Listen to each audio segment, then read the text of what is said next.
Imagine a childhood where boredom was mandatory, where you couldn't Google the answer to a playground argument, where getting lost meant actually being lost until you figured it out.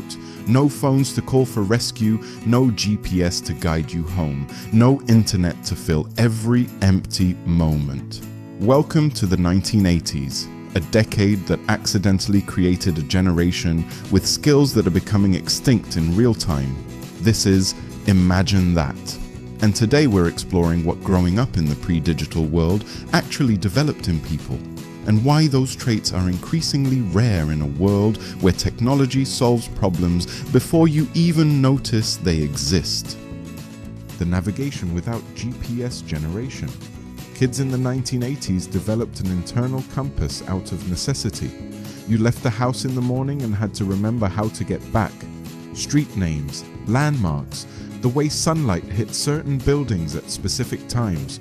Your brain built a three-dimensional map of your world because there was no alternative. You learned to read paper maps, to orient yourself using actual cardinal directions, to ask strangers for help when you were genuinely lost. Getting home wasn't about following a blue dot on a screen. It was about spatial awareness, pattern recognition, and trusting your memory. Today's generation has GPS embedded in everything. They don't build mental maps because they don't need to. That's not a criticism, it's an observation. But people who grew up in the 80s possess spatial intelligence that's becoming obsolete, a trait developed purely because technology hadn't eliminated the need for it yet. The solve-it-yourself mentality. When something broke in the 1980s, you had two options: fix it yourself or live without it. No YouTube tutorials, no online forums walking you through repairs. You opened things up, studied how they worked, experimented until you figured it out or made it worse. Bikes, electronics, toys, everything was tactile and mechanical enough that curious kids could disassemble them and sometimes even reassemble them successfully. You developed hands-on problem-solving skills because calling tech support wasn't an option and replacing things was expensive. This created a generation comfortable with trial and error, unafraid of breaking things further because they were already broken, willing to spend hours puzzling through mechanical problems. That tolerance for frustration and experimentation is increasingly rare when the default solution is Google it or buy a new one. The patience for delayed gratification. Everything in the 1980s required waiting. You wanted to hear a song? Wait for it to play on the radio, then record it on cassette if you were fast enough. You wanted to watch a movie? Wait for it to come to theaters, then wait months for it to hit video rental stores, then hope your store had a copy available. You sent letters and waited weeks for responses. You took photos and waited days to see if they turned out.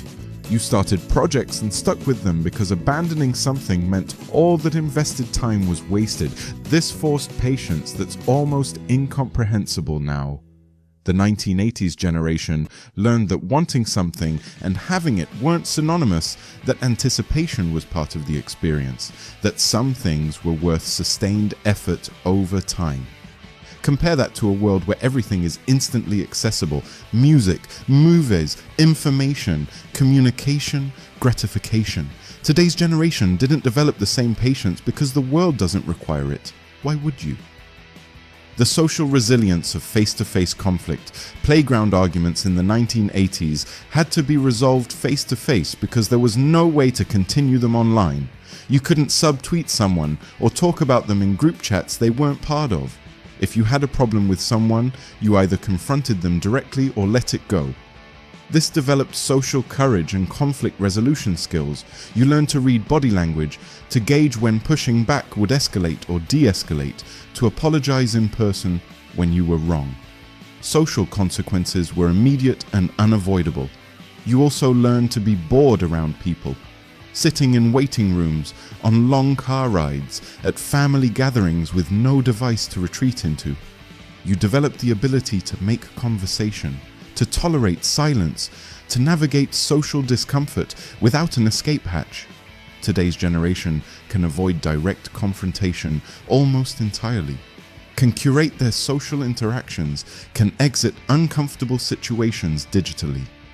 It's easier, but it doesn't build the same interpersonal resilience. The comfort with disconnection.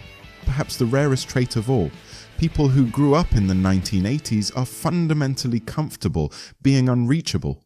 You left the house and nobody could contact you until you came home. That wasn't anxiety-inducing. It was normal. You made plans and kept them because there was no way to send a last-minute cancellation text.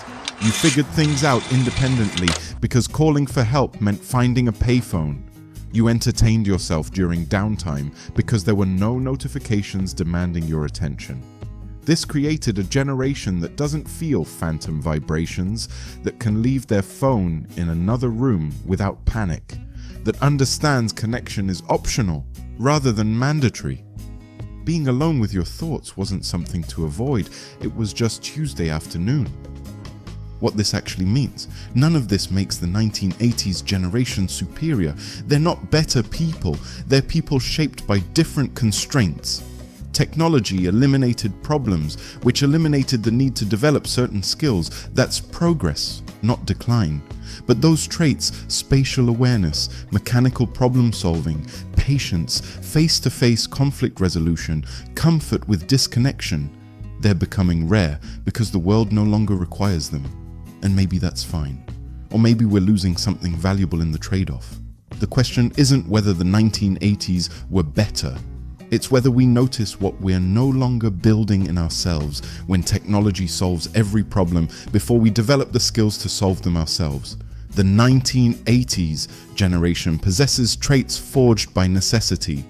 What traits is today's generation developing that previous generations never needed? That's the more interesting question.